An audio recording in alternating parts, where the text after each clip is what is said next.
یہ سن کر عجیب لگتا ہے کہ وہ ممالک جو آج ایک دوسرے کے وجود کے خلاف لڑ رہے ہیں کبھی ایک دوسرے کے بہت قریبی دوست ہوا کرتے تھے۔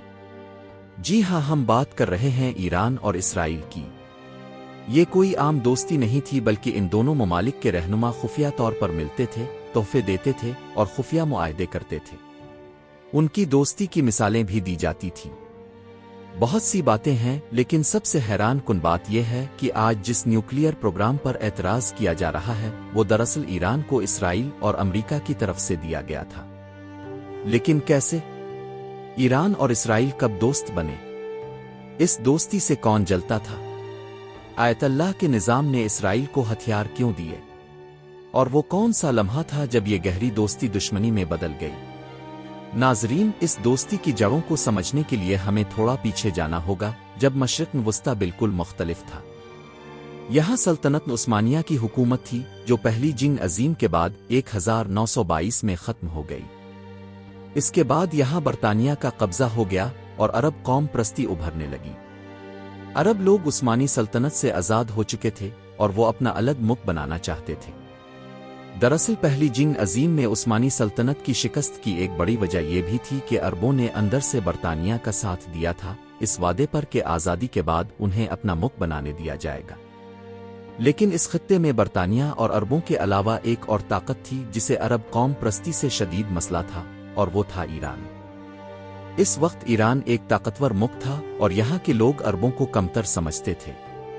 ایرانیوں کو لگتا تھا کہ اگر تمام عرب ممالک ایک ہو گئے تو وہ ایران کے لیے خطرہ بن سکتے ہیں۔ ایک تو خلجن فارس پر ایران کی گرفت کمزور ہو جائے گی کیونکہ عرب پہلے ہی اسے عربین گلف کہنے لگے تھے۔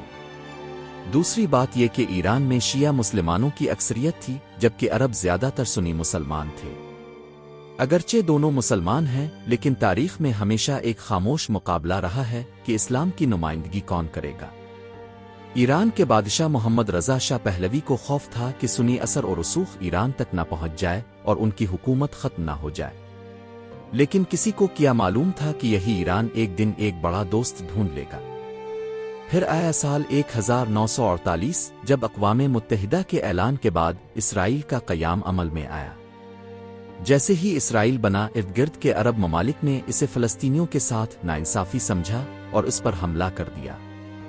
یہ جنگ جہاں اسرائیل کے لیے خطرہ بنی وہیں ایران کے لیے عربوں سے نمٹنے کا موقع بھی بن گئی۔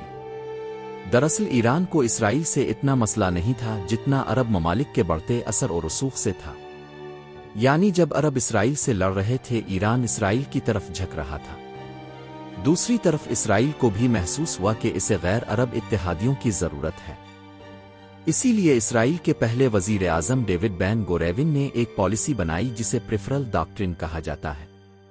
اس کے مطابق اسرائیل کو اپنے دشمن عرب ممالک کے بجائے غیر عرب ممالک سے دوستی کرنی چاہیے، اور اس نقشے میں سب سے اہم غیر عرب ملک ایران تھا۔ یہی وہ پالیسی تھی جس نے ایران اور اسرائیل کی دوستی کی بنیاد رکھی۔ بین گوریون کی اس پالیسی کا پہلا بڑا نتیجہ 1950 میں سامنے آیا۔ ترکی کے بعد ایران دوسرا مسلم اکثریتی ملک تھا جس نے اسرائیل کو ڈی فیکٹو ریاست کے طور پر تسلیم کیا۔ سوئٹزرلینڈ کے ذریعے ایران نے اسرائیل کو پیغام بھیجا اور دوستی کی پیشکش کی۔ یہ مکمل سرکاری تسلیم نہیں تھا بلکہ ایک خفیہ معاہدہ تھا جسے سب جانتے تھے، یعنی ایک اوپن سیکرٹ۔ دنیا سمجھتی تھی کہ ایران اسرائیل کو نہیں مانتا، لیکن حقیقت میں شان ایران نے تہران میں اسرائیل کو اپنا مشن کھولنے کی اجازت دی۔ تہران میں اسرائیل کا ایک بڑا دفتر کھولا گیا جو سفارت خانے کی طرح کام کرتا تھا، لیکن باہر نہ اسرائیل کا جھنڈا تھا اور نہ ہی اسے سفارت خانہ کہا جاتا تھا۔ اب یہ سمجھتے ہیں کہ ایک مسلم ملک ہونے کے باوجود شان ایران نے اسرائیل کی حمایت کیوں کی؟ اس کے 3 بڑے اسباب تھے۔ پہلا، شاہ ایران کو اپنی حکومت مضبوط کرنی تھی اور وہ ایران کو ایک جدید اور طاقتور صنعتی ملک بنانا چاہتے تھے جس کے لیے انہیں جدید ٹیکنالوجی اور انٹیلیجنس کی ضرورت تھی جو اسرائیل فراہم کر سکتا تھا۔ دوسرا، وہ مصر کے رہنما جمال عبد الناصر سے خوفزدہ تھے جو عرب قوم پرستی کو فروغ دے رہے تھے۔ شاہ کو لگتا تھا کہ ان کا اگلا ہدف ایران ہو سکتا ہے۔ تیسرا اور سب سے اہم سبب یہ تھا کہ شاہ ایران امریکہ کے بہت قریب تھے۔ 1953 میں امریکہ نے CIA کے ذریعے شاہ کی حکومت کو بچایا، جس کے بعد وہ امریکہ کے مزید قریب ہو گئے۔ امریکہ بھی چاہتا تھا کہ ایران اور اسرائیل کے تعلقات مضبوط رہیں۔ شاہ نے اپنے عوام سے خوفزدہ ہو کر ایک خفیہ پولیس فورس بھی بنائی جسے ساواک کہا جاتا تھا۔ اس کا کام حکومت کے خلاف بولنے والوں کو پکڑنا اور ختم کرنا تھا۔ حیران کن بات یہ ہے کہ اسرائیلی انٹیلیجنس نے ساواک کو تربیت دی۔ دونوں ممالک کے درمیان انٹیلیجنس شیئرنگ معمول بن گئی۔ ایرانی پائلٹس کو اسرائیل میں تربیت دی گئی اور اسرائیل نے ایران کو جدید ہتھیار اور ٹیکنالوجی فراہم کی۔ دونوں ممالک نے میزائل اور نیوکلیئر ٹیکنالوجی پر بھی مل کر کام کیا۔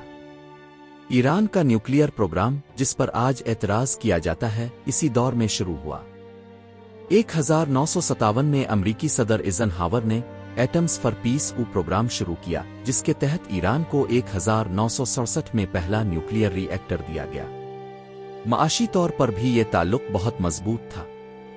اسرائیل کو تیل کی ضرورت تھی، جبکہ عرب ممالک نے اس کا بائیکاٹ کیا ہوا تھا، تو ایران نے یہ خلا پر کیا۔ راستے کی مشکلات کے باوجود ایک خفیہ پائپ لائن بنائی گئی جسے پائپ لائن کہا جاتا ہے، جس کے ذریعے ایرانی تیل اسرائیل اور پھر یورپ پہنچتا تھا۔ یہ منصوبہ دونوں ممالک کی مشترکہ ملکیت تھا اور ان کی دوستی کی بڑی مثال تھا۔ 1970 کی دہائی میں یہ دوستی اپنے عروج پر تھی، لیکن 1979 میں سب کچھ بدل گیا جب آیت اللہ خمینی نے انقلاب کے ذریعے شاہ کو ہٹا کر اسلامی جمہوریہ قائم کی۔ انہوں نے اسرائیل کو دشمن قرار دیا اور اس کا مشن ختم کر دیا۔ لیکن کہانی یہاں ختم نہیں ہوئی۔ ایران عراق جنگ کے دوران ایران کو ہتھیاروں کی ضرورت پڑی اور ایک بار پھر اسرائیل نے خفیہ طور پر مدد کی۔ جنگ کے بعد ایران کے نیوکلیئر پروگرام نے دوبارہ کشیدگی پیدا کی اور یہیں سے دونوں کے درمیان خفیہ جنگ کا آغاز ہوا۔ اور یہی وہ مقام تھا جہاں ایران اور اسرائیل کی دوستی ہمیشہ کے لیے ختم ہو گئی۔ امید ہے آپ کو یہ ویڈیو پسند آئے گی۔ ویڈیو کو لائک اور شیئر کریں۔